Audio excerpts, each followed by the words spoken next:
دیگه راجع بهشون نظر بفنده داره با این آتیش روشن همین دیدیم نه این داره چوبه چیزو میکنه پوست درخت بعدش چی میشه؟ همین دیگه بدونی پوست درخت مقایده کنی میگم بعدش چی میشه؟ میگه هیچی دیگه همین پوست درخت رو میکنه من پوست درخت رو کندم چی شد؟ بعضی چوب خام میخوان آقا تو میگی پوست درخت رو گرفت هم اره کرد درسته؟ و تش میگه اها من بردم پوست درخت رو کندم خب تش آقا خیلی دوست دارم پوست درخت کنده بشه بنی این یه دوست داری من صنعته. پوست تو رو بکنم به اینجا حالی میده مثلا ها؟ من که طرفدار محیط زیستم من که موافق این کارش نیستم ولی ویدیو میگم بعدی کسایی که میخوان انجام بدن میتونن بریم ویدیو مگه بعدی نه؟ جون داره میده نمیتونن درخت بره بالا دیگه داره تلاش میکنه بره بالا چرا برای چی؟ شاید میوه چیزی مثلا بالا درخت میوه‌ای نبود توش ممکنه شبیه درخت نارگیله اون کجا شبیه درخت نارگیله؟ مثال دیگه شبیه آقا همون چتره بود که درست کرده بود تو آقا نتونستی مثاله یا مثلا نابشو ببین چه نوعه انگار همین الان رفته از تنافروشی خریده من یا کرده بودم برای خریدم. خرما چیدن یا برای نگاه کن چقدر کارآمد تو بگو چجوری اون نردبون انداخت اون بالا کات خود چرا یه بار دیگه بزن آقا آقا من یه دقیقه من بکشم چی عقب میتونم بگم راجبش نه کلوفتی هم اصلا جونبار گرفتی آقا طرفو اصلا کار ندارم اصلا چرا داری میره بالا از درخت اصلا اون بخششو ورود نمیکنه تو بهم اینو توضیح بده فرد این الان من طرفو گرفت باید بندازه اون بالای درخت دیگه یهو میره آویزونه روی درخت داره میره بالا درخت به اون درازی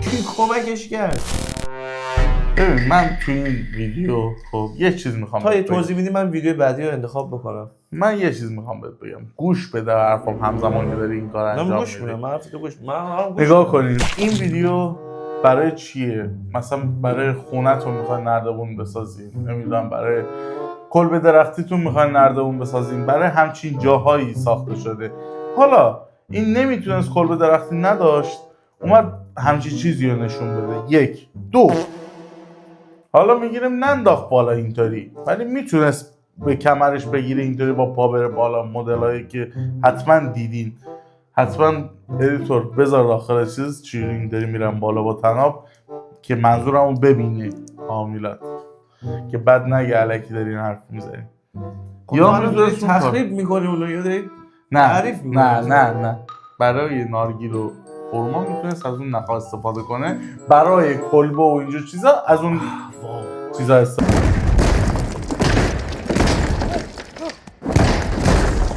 استفاده کنین این لوکیشنش بد بود فقط همین ویدیو بعدی رو ببینیم آقا ویدیو بعدی رو ببینیم سردش بچهش سردش آره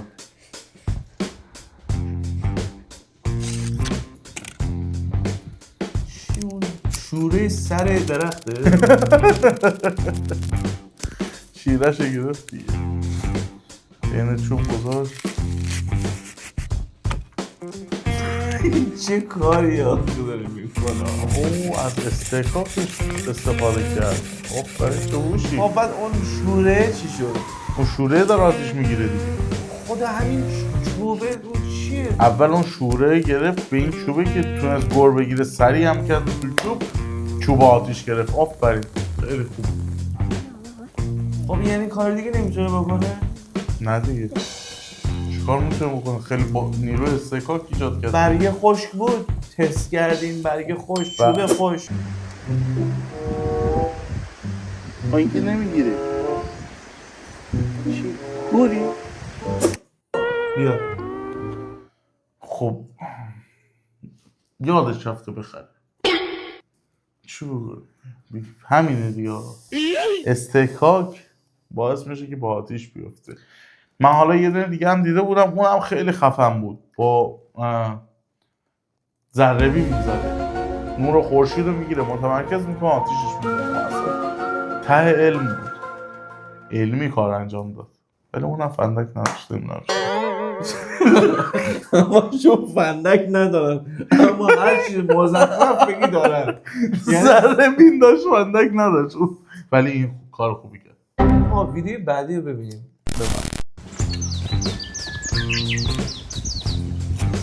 خونک بود آقا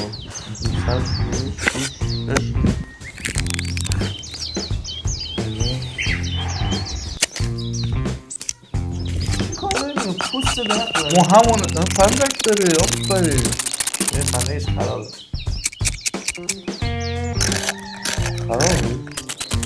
فندک سالم بودی شکسته بودم آینه شکسته آفرین ناکن پس این نتیجه میگه فندک هم داشت.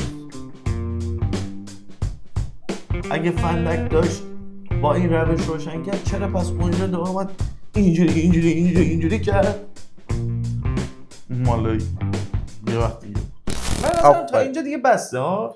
بس دیگه تا اینجا من من خیلی تا ثابت اثبات کردم خیلی ثابت کرد اصلا به من. اینقدر من ثابت نکردم آقا مثلا خسته شدم. خانم من ثابت نکردم خانم آقا خانم شما خودتون به من بگید چند تا رو ایشون اثبات کرده من چند تا رو من اثبات به کردم نظر من ایشون. که همش فقط یه دونه کم آوردم اونم کف بود که برای 3 ثانیه بود گورو نه کف نه ببخشید آتیشون ببخشید اون داستان چت رو اون بالا نه چت آتیش سایه داشت فندک و چت سایه داشت خدا وکیلی چت چت سایه داشت چون شکون نمیتونم الان اثباتش کنم فلوت بد بود فقط. بچه تو کامنت ها به ما بگید دیگه بگید این آقا سایه تونست درست بکنه ما اون چت داشته باشه نمای من تا یه ویدیو بعدی دوستتون داریم عاشقتونیم. اگر هم دوست داشتید ویدیو رو لایک بکنید و کانال ما هم سابسکرایب بکنید.